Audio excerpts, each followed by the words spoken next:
Over to you. Thank you. So the format for today is I'm going to give, I want to say, context.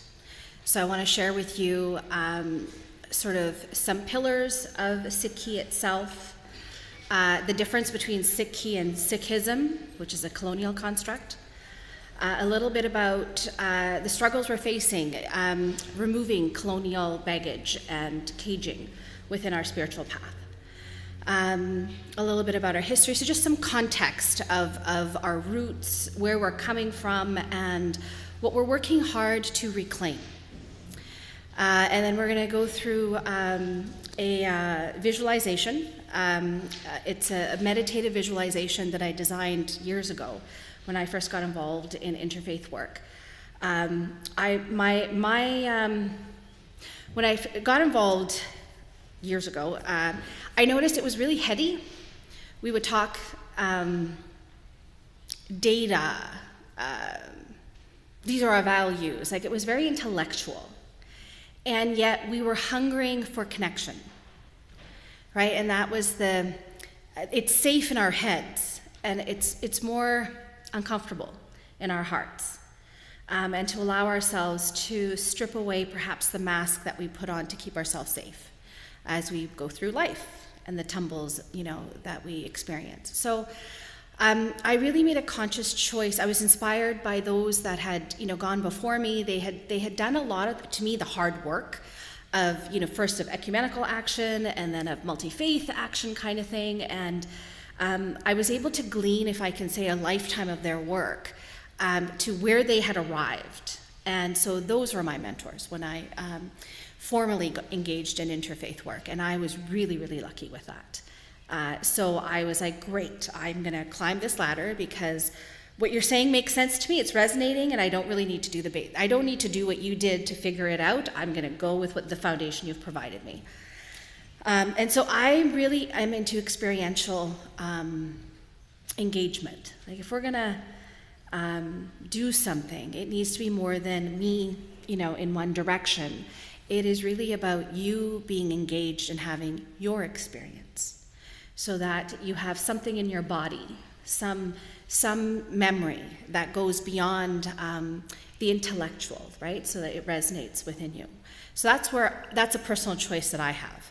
And it's how I approach, whether I'm teaching and talking about it with Sikhs or I'm talking with non-Sikhs, it doesn't matter.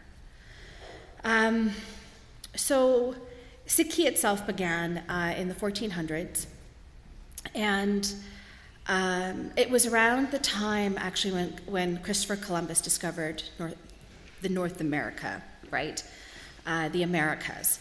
So during the lifetime of our first guru, Spanish Inquisition began, just to put it into context, right? The witch burnings had begun. Christopher had discovered us, I guess, around here in the North America. And by us, I mean the land, right? The geography, etc., and thought he was in India. So blessings. I laugh because I'm like, hundreds of years later, we're still calling people Indians who are indigenous on this land because someone got his map wrong.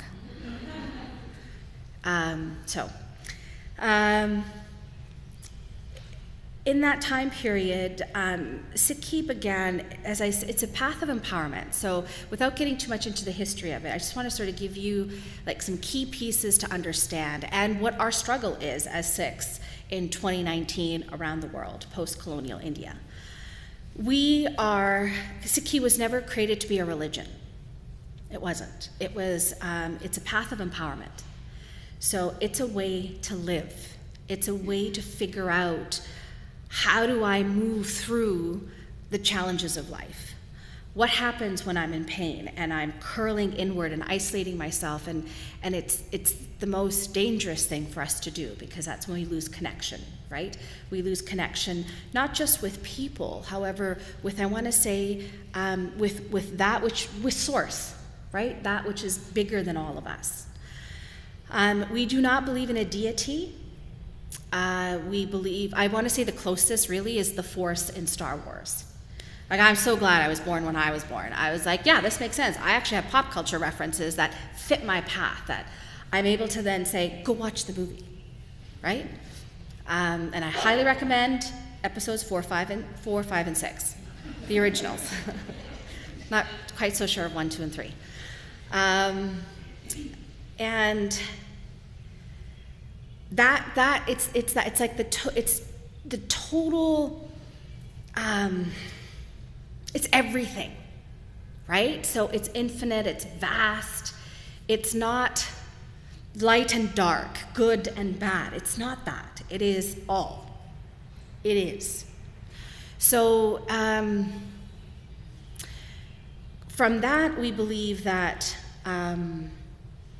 we are a part of that vast source, and that there's no one way of doing that, reaching that source or connecting. It's not even so much reaching it as it is interfacing, right? We're interfacing with it. Our teachings talk about, I had shared a couple actually with Laura, and I'm actually going to pull one of them up. We don't just think of Sikhi as on planet Earth, if that makes sense. Like, source isn't just here. 500 years ago, we were being taught like there's millions of universes, galaxies, and planets, and beings, and all of that is what we are all a part of. So I didn't grow up with that appreciation because that was something I discovered. It's not something that we were talking about growing up as kids. Growing up in kids in small town, northern British Columbia, I honestly want to say I was taught about God. My dad's side of the family is from England. They grew up there, that's where they learned their English, and then came to Canada. Mom came straight from India to Canada. And so I learned about God and a He and an Almighty, I think was the words that were used, and that's just what it was, right? And all my friends at school talked the same way, so I didn't see, there wasn't like a difference. I lucked out that I really had parents who were newly initiated onto the path. So there's that fervor of the newly converted. And the black and white, like, we're going to change our life from what we had. And so I got to benefit from that enthusiasm because they really made a distinction between culture and spirituality. And I would get told, we don't do this because we are Sikh, when it would come to Indian practices, right? So I didn't grow up learning about gender differences. I learned to respect my elders. However, I was an equal partner. I was leading congregations since I was 5. Like, up north, everybody participates. It's the issue, it's the struggle we have in urban settings. There's too many adults, right? Whereas in small towns, every hand counts. So we were equal partners, and the mayor or council would come, I'd be translating, right? So I was treated like a person, more than I was treated like a kid. And so I find it fascinating how many of us are from small towns and we're in leadership positions as Sikhs across the country. And we've commented on that because we had a very different growing experience than our peers who grew up in the Lower Mainland. So I'm sharing all of that in the sense of, in many ways, I'm a stereotypical British Columbian in that I'm very independent. I'm not too thrilled with Ottawa telling me what I should or should not do. It's like the Rockies are there, right? So let's see you come over, and I'll wait till you do that, right? And it impacts, I want to say, how I see Sikhi, because the independence was a really important part. So I resonate a lot with the empowerment part. And when I speak with other Sikhs, I see them struggling with this cage that came with the British, which was one that was Puritan. It was about separating, men and women, that togetherness and collaboration was not acceptable. You got to remember when the British came, 99% of our population was literate. Our women were in every echelon of power. The youngest prime minister, she was 16. So I don't come from, I want to say, it's only been 100 years, right, roughly, with the British. However, prior to that, we didn't have this sort of you don't count. Our faith began with any key piece. It's always been a combination of the feminine and the masculine. So our founder was a man, his sister was his co-partner, the first follower. And that's where Sikhi birthed. The two of them birthed it together as partners. Langar, we talk about, you go to the Gurdwaras and, we're so generous with food. Well, Guru Nanak Dev Ji started it, and it was his student, the wife of the second Guru, who expanded it to its modern day form. And we talk about her as the tree that shades humanity. Our initiation ceremony, that we used to have priests, so we had clergy, we had the equivalent of 4 bishops, with female bishops in the 1500s, and we had like a good chunk of the initial teachers were women. So I'm not searching for belonging, right? This path that I have, who I am and the body that I was born with, I had value. I didn't have to justify any of that, as long as I really looked at Sikhi and not post-colonial Punjabi culture, which is really different. So going with that, like everywhere we go, we have a balance. So what we think of as the divine, the universe, source, etc., it's genderless, it's formless, it's vast and infinite. The English translations are very incorrect in that they're written in the third person. So when I read them, they sounded familiar because that's how the Bible sounded to me. It was stories told to someone. It's in the third person. Yet in Gurmukhi, they're the conversations each writer had with Source and had with the divine inside them. So they were I and you conversations, not them, he, they, right? And so there's this barrier that's been inserted and it's easy enough to get rid of. Should you come across an English translation that's in the third person, just switch it to I and you. Put yourself into the shoes of the writer. And now you get to have an intimate conversation. So when we designed today, the idea was that we would, I was going to share with you this visualization that I put together years ago, and it's based on 2 teachings. One of them is from Japji Sahib, which is one of the morning prayers we do, and it's actually the second to last stanza. And it's on page 8 in our teachings, and it's, let self-control be the furnace, and patience the goldsmith. Let understanding be the anvil, and spiritual wisdom the tools. With awe and reverence of you as the bellows, fan the flames of tapa, the body's inner heat. In the crucible of love, melt the nectar of your immortal name, and mint the true coin of the Shabad, your divine word. Such is the divine blessing of those who experience your divine love. I, Nanak, understand that experiencing your divine love brings us happiness and joy. And then the second part of our visualization is based upon a teaching that's on page 276. And it says, many millions are the fields of creation and galaxies. Many millions are the etheric skies and solar systems. Many millions are the divine incarnations. In so many ways, you have unfolded yourself. So many times you have expanded your expansion.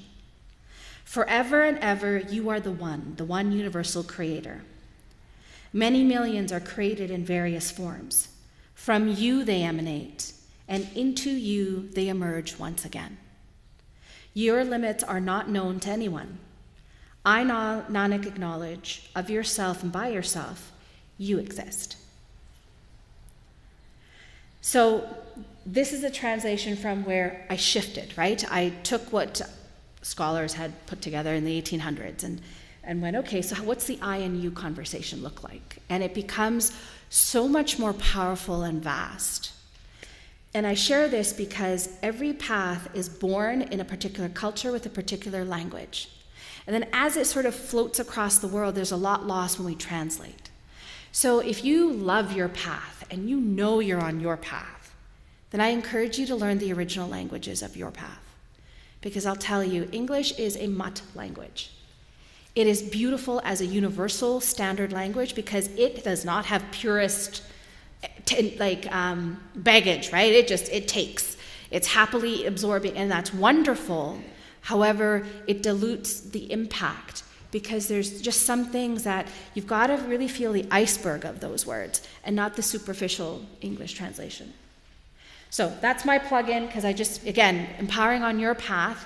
If you've fallen in love with your path, then to me, that's your responsibility to figure it out, not be limited by years or hundreds of years in some cases, or thousands of years of censorship. So where we're at with our empowerment, like as I said, as Sikhs, is it's tough as a Sikh in 2019, I find sometimes, because I still have colonial habits. I still have this baggage of, falling into certain ways of speaking or looking at the world. I find the more I spend time with the teachings in Gurmukhi and the language they're written in, it helps me start to remove that cage. And that cage is one of separation, that there is something separate, like somehow we've been cut off from Source, and the journey is to go back home. And it's like, no, we're immersed in Source, right? Source is the ocean, and we breathe in. Like, there's no searching for something that's at home in me.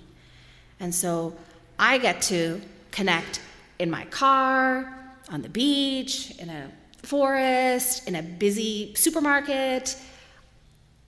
It's hard to be lonely then, right? So, going back to your topic, I thought that was very fascinating. So, I am going to leave it at that for now, and we are going to begin a visualization. So, I am going to start the music, and I'd like you to be comfortable, okay?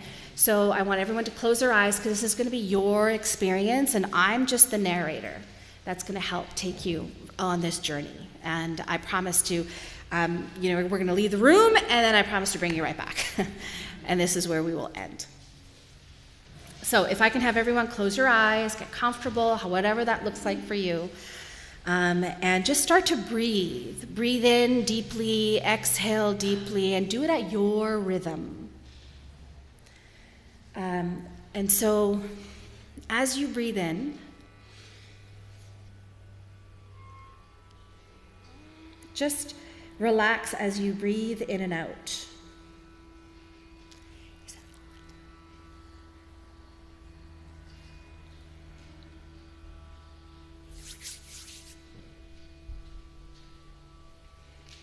I'm just going to have you practice that as we work on our speaker. Yes. This one, if you keep it pressed, it'll turn on that, and then you'll need to turn it up.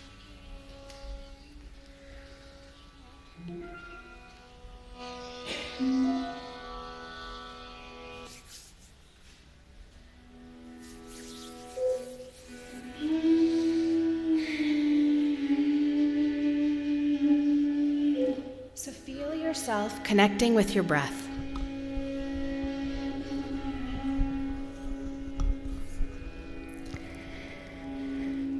And feel yourself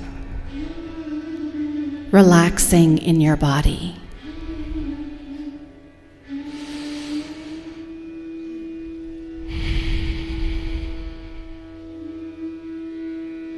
Allow what was going on or whatever has been keeping your mind busy, be at peace with it. And relax in your body.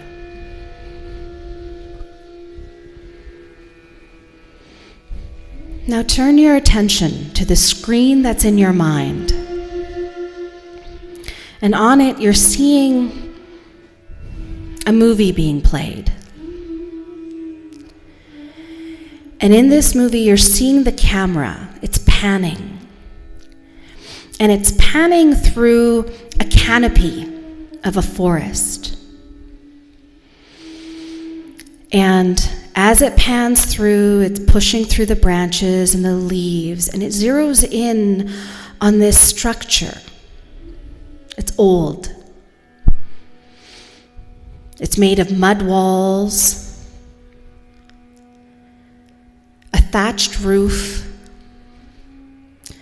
and you can hear as you get closer, you can hear clanging and banging. And as you move in closer, you hear the whoosh of the bellows inside this shop. And as you pan into the entrance, you see a goldsmith at work. They are focused.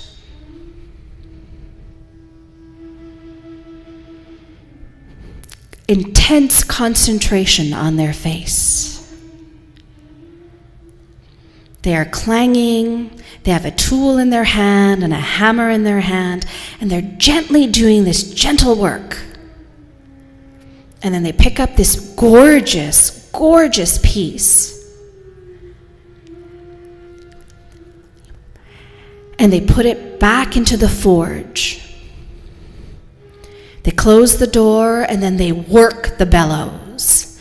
And you hear the whoosh as the fire expands inside that crucible.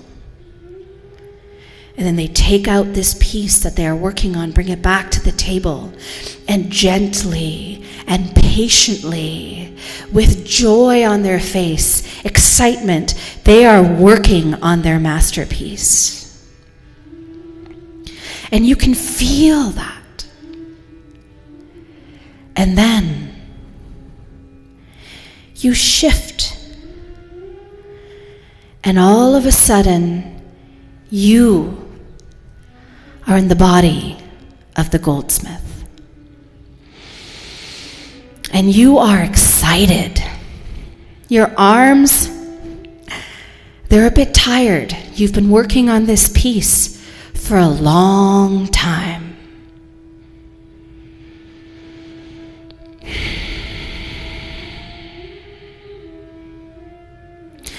And you feel that excitement because you know that you are unveiling the work of your lifetime.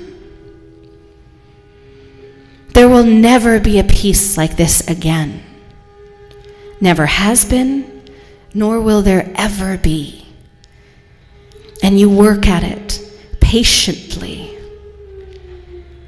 with your heart wide open, as you pour your essence into the creation of this masterpiece. And then you take that piece and you put it back into the forge, you close the door, and you go to the bellows and you squeeze, and whoosh, you hear the fire burn harder, and you keep pumping the bellows, pumping those bellows, because you know you need to soften. You need to soften the work that you're working on, and you need the impurities to burn away. And then you take your piece, you bring it back out, and you're working on it again. And you're tireless. It doesn't matter whatever the aches and pains you feel, because you know you're on the cusp. It's coming. You see it coming alive. It's unveiling in front of you. And you are committed to birthing this piece, to create it, to give it life. Because there will never be another piece exactly like this, and nor has there ever been a piece exactly like this. And you work, and you work.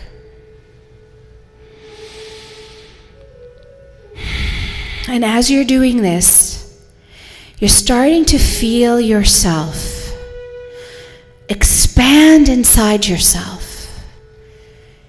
It's growing as you're focused and you're pouring all your love and your faith into this piece. And as you do so, inside of you, you start to expand. And you keep doing this, putting it into the forge, working the bellows, bringing it back out again and again, working on it tirelessly again and again. And you will do this forever if it takes that long. You will do this for however long it takes. And you keep going because you are committed. And you keep expanding and expanding. And as you expand, the scene changes. As your essence is expanding beyond your body, you realize that you are that masterpiece. And the goldsmith, patience, works tirelessly. And you feel yourself being chipped away at. It's uncomfortable. It hurts. And yet you know, without that pain, without that chipping away, your absolute essence will not shine through, will not come and be created into the world. And so you feel that discomfort and that pain. And then you are lifted and you are surrounded in a crucible. And that crucible is fueled by love. And as the bellows are worked, it is awe and reverence that fuel that fire of love, and you feel yourself softening.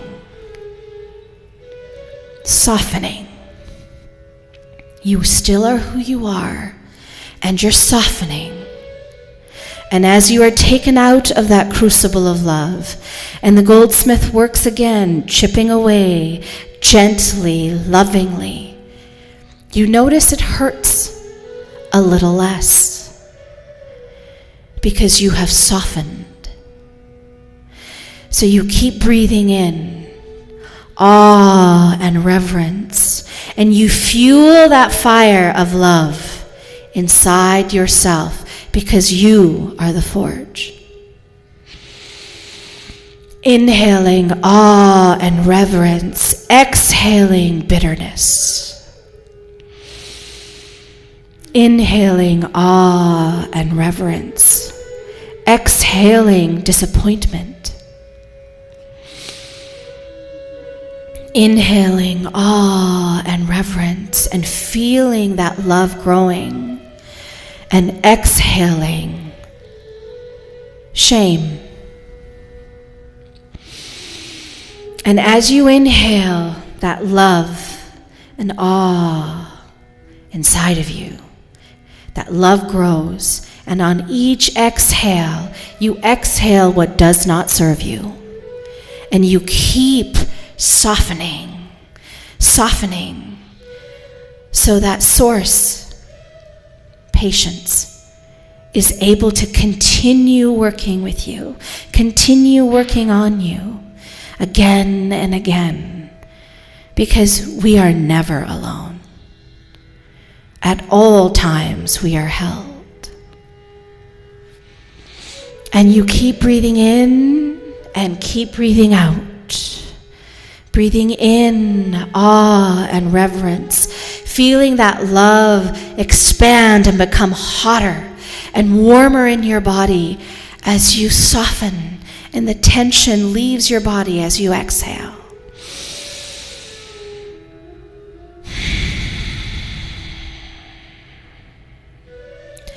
And as you exhale, you let go of all that has disappointed you.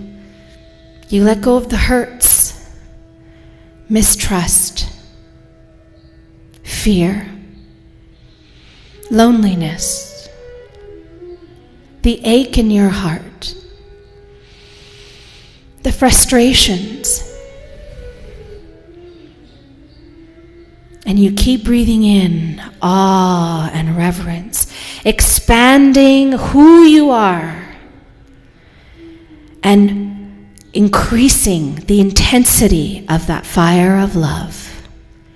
And as it burns, as it increases, and you feel that additional heat, you feel yourself softening and allowing that love to enter into your cells. You feel your body softening, your cells opening up as if they're tiny flowers, trillions of tiny flowers opening up and basking in that heat, and allowing that nourishment of love and that nectar to flow within every single cell in your body.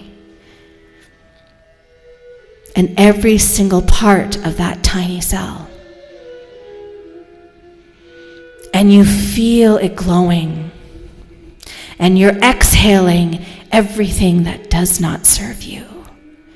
And you name it as you exhale, inhaling what fuels that flame and fire of love, and exhaling all that doesn't serve you. And you keep breathing in that way. And you name what you are letting go of. Because it does not serve you to be glorious. It does not serve you to be your expanded self. It does not serve you.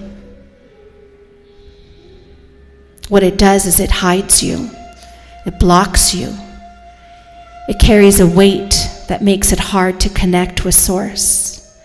And so you feel that weight, and you are determined. You are going to do this for however long it takes, because that fire and that flame of love, that is what will help you connect with Source and never lose that connection again. And with every breath you inhale, it is love, it is joy, it is excitement. And you inhale it and feel yourself expanding in your body, and exhaling everything that holds you back. And as you keep doing this, you are expanding with every inhale, and you keep expanding, and you realize you have expanded outside of your body. And you are now encompassing yourself, and you are feeling yourself deeply connected to the person sitting beside you, sitting behind you, sitting in front of you. And you keep expanding, and you keep expanding, and you realize that while the body is a home, this expanded state is also your home. And you keep breathing in joy, love, awe, excitement, sense of adventure, that looking for that next bend around the road. And you keep expanding as you inhale, and you let go of anything that stops you from expanding, and as you exhale, and you keep breathing in, and you expand, and before you know it, you cover this entire room. And this too is your home. And you keep going. It's effortless now. It's effortless. You keep expanding that fire of love and joy. It's like a helium that's helping you expand, and you're weightless. And you are rising and rising and rising.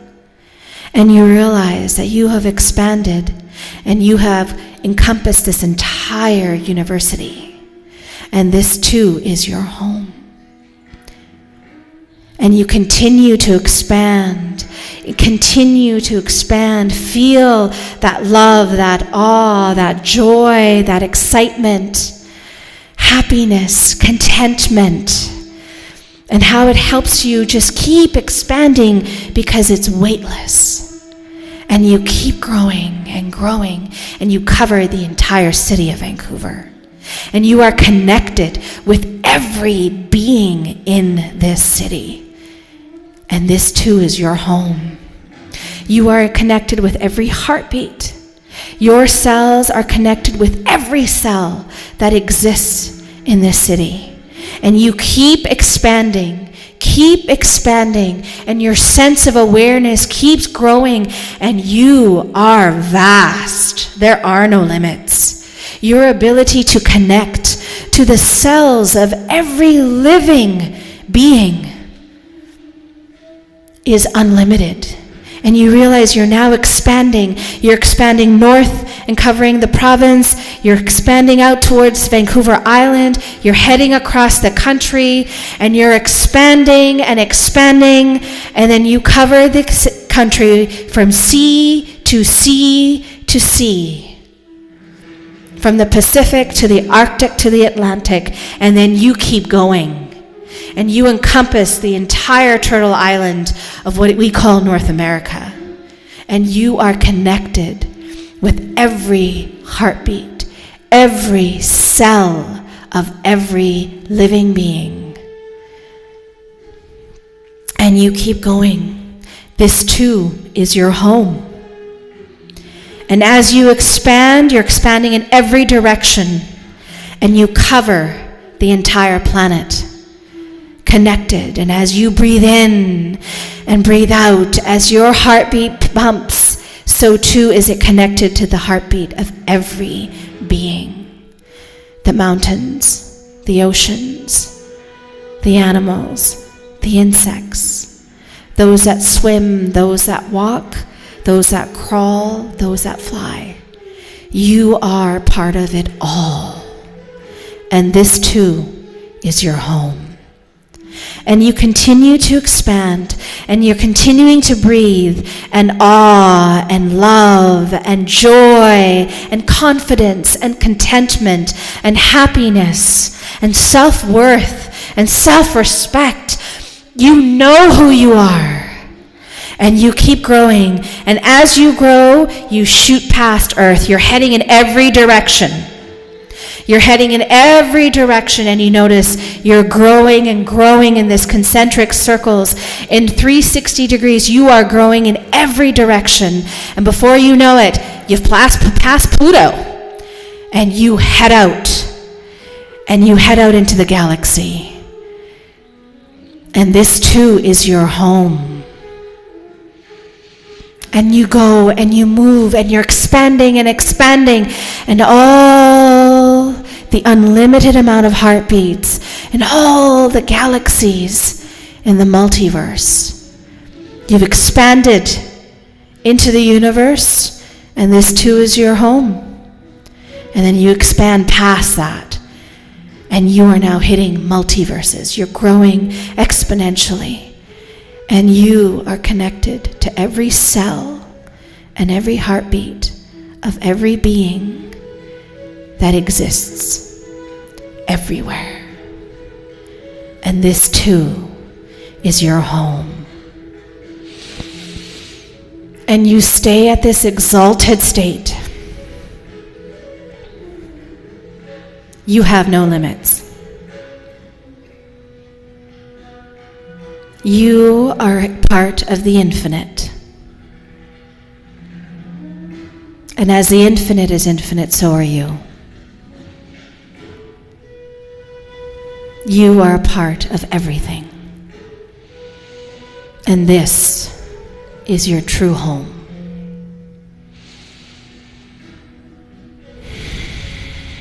And you play. Tag around the galaxies with joy, all these other beings that you connect with, and all the dimensions, and all the universes. Joy, laughter, excitement, courage, strength, confidence, belief, self-respect, self-worth. You know exactly who you are, and you are priceless. And you play in this expanded state. You play.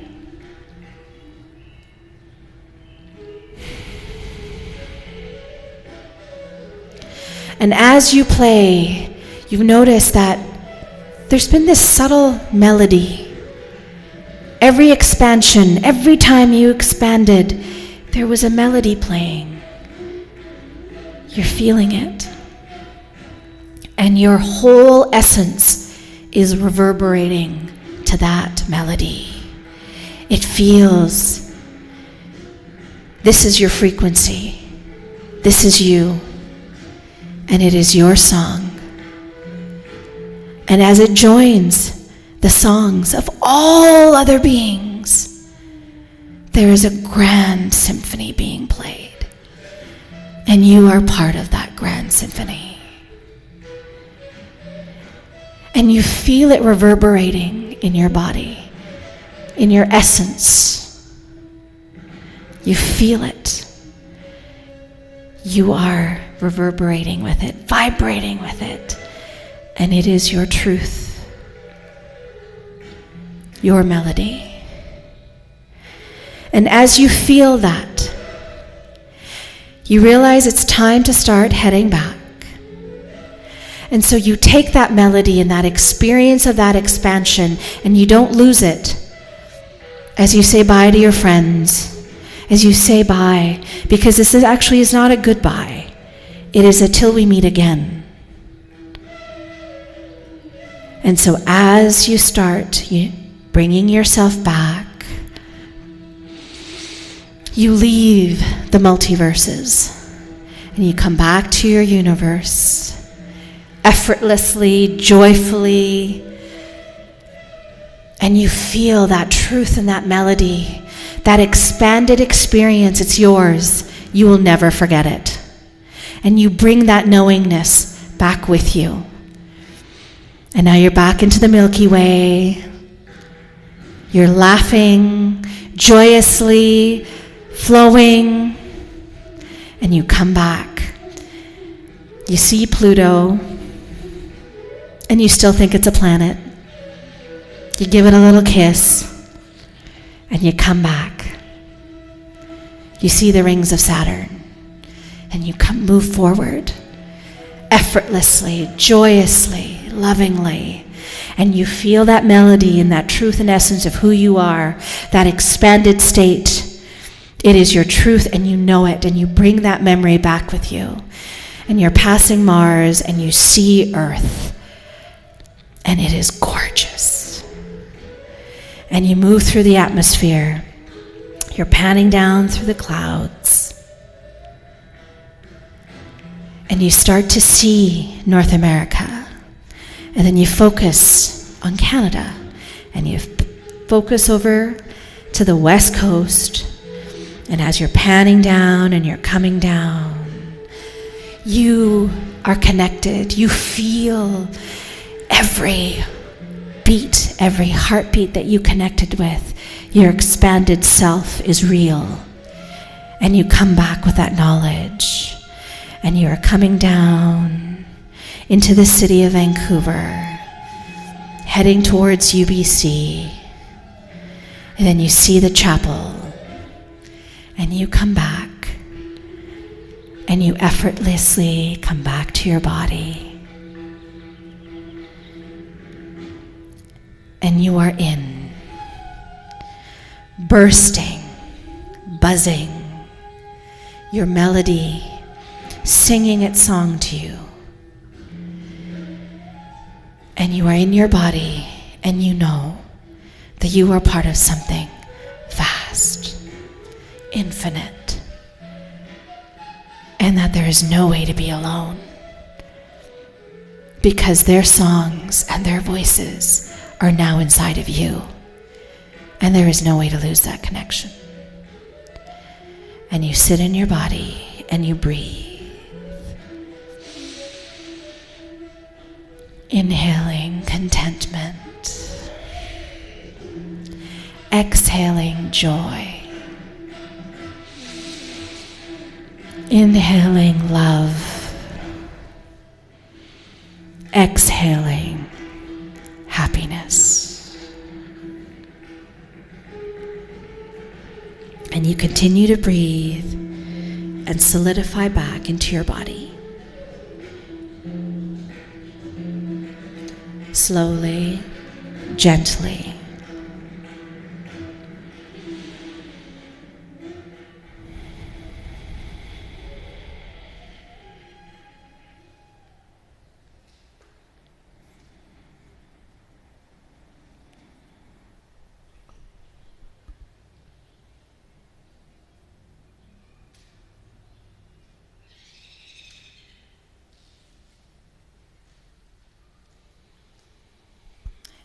Inhale deeply. Exhale. Inhale deeply. Exhale. One last time. Inhale deeply.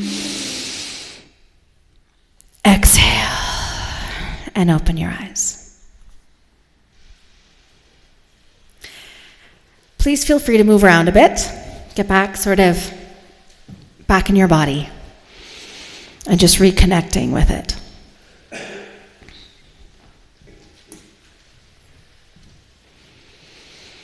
So our next piece is however long it will be till the ending of your program. So for 10 minutes. I'd like to open it up with any shares, if anyone wishes to share anything,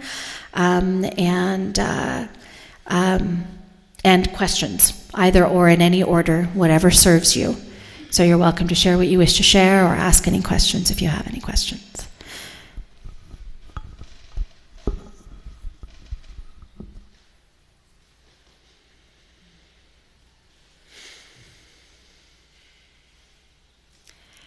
Or we can be in silence, and that's okay too.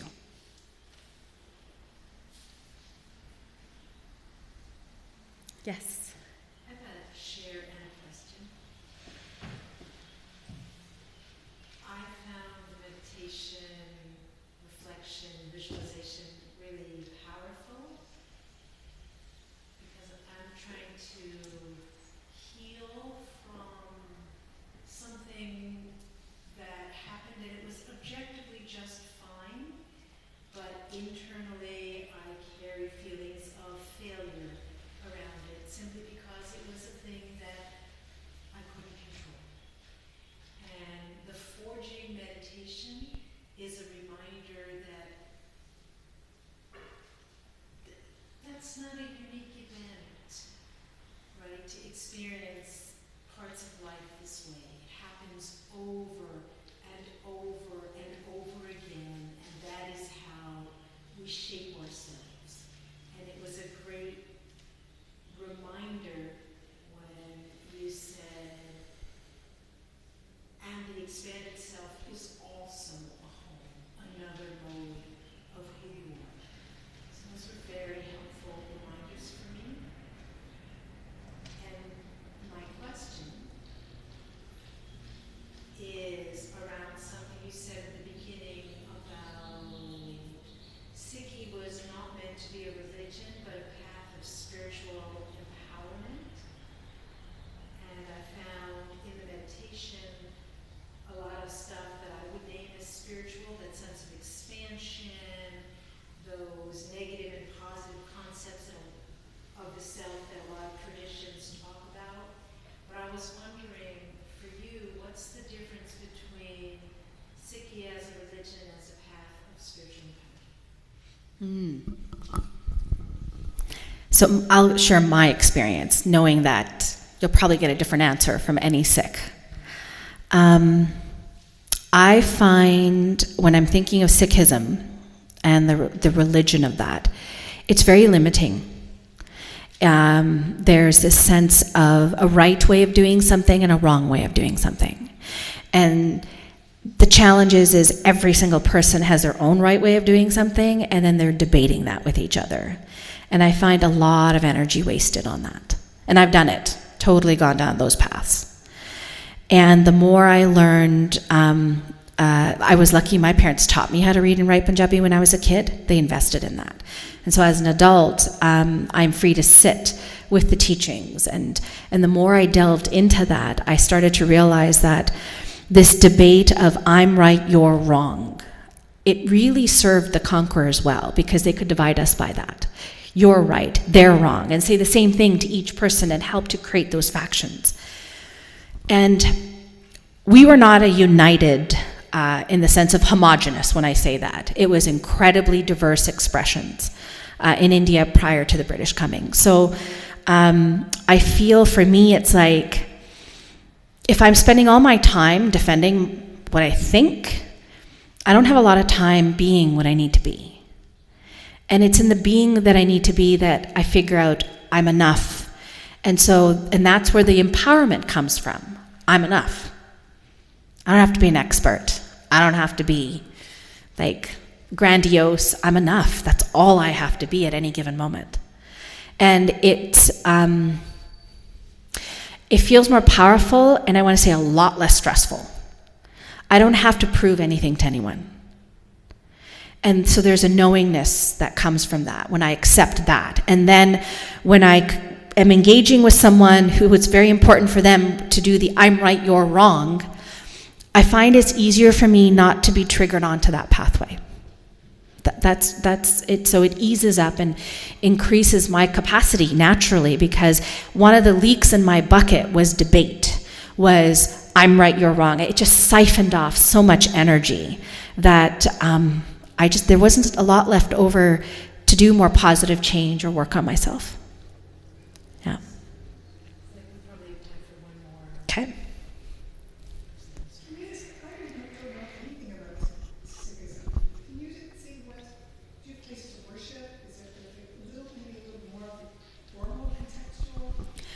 So we didn't have a lot of gurdwaras prior to the British coming. That phenomenon of having a house of worship came with the British. And we're still working on that because I find the Gurdwara is a place of learning, and most Sikhs will tell you that that's what it is. And then we struggle with this idea of worship, of coming to some place that something sacred, and then there's the possessiveness about it, and then it leads to the people fighting over how to run it, and so there's a lot of struggles on that. And what my experience has, so what the reality is we're a householder's faith. And so the population here in the Lower Mainland is so huge, the Gurdwaras right now that exist are unable to meet our needs. And we're not too enthused of building more and more Gurdwaras because we hold programs in our homes. That's what's happening, and that's the honestly the more traditional way of doing it. That being said, Gurdwaras are great because they're a place of community. Right? They're where we go to learn. And so there's more conversations as my generation is getting involved that has some understanding of Sikhi, because there's a lot of us that don't know, right? And they're doing that same sort of cycle that's been happening for the last few generations. So, yeah. But just to make sure that you're answering Ariana's question, could you close with a one-paragraph summary of the life and aims of Guru Nanak? What were he and his sister thinking as they began their life? Right. So the pillars of where they were coming from was like, wow, there is a lot of people that feel they're stuck, that their birth circumstances of their birth dictate who they are allowed to be, full stop. And so they both worked to help build this awareness, and through helping to create the teachings that the body's just a shell. You're not limited. And so that would be skin color, that would be gender, that would be sexual orientation, that would be your status in society, that all the things that you don't get a control over when you are born, or how the world chooses to see you. Their work was to go, you are enough in order to move yourself forward. In India at that time, the Mughal emperors were coming in. There was, a genocide happening at that time in history as well. And so there was a lot of people that would say, well, we're just, how do you fight an invader? Well, you have to believe you're worthy of that first, right? And so they worked a lot on having people realize that you have inherent worth, and that is your actual birthright. And so Sikhi, for instance, he was clear, I'm not born a Sikh. I must actually choose it of my own free will at some point. And if that doesn't happen, well, then we're not practicing Sikhi, we're doing Sikhism, where parents get to dictate our potential and direction in life, right? So at the heart of it just is, figure out that you're enough, because whatever comes, we've got the capacity to move forward, always. Thank you so much. Thank you. I'd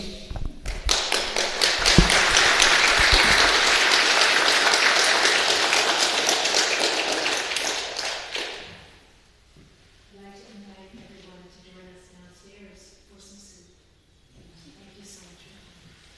so much. My pleasure.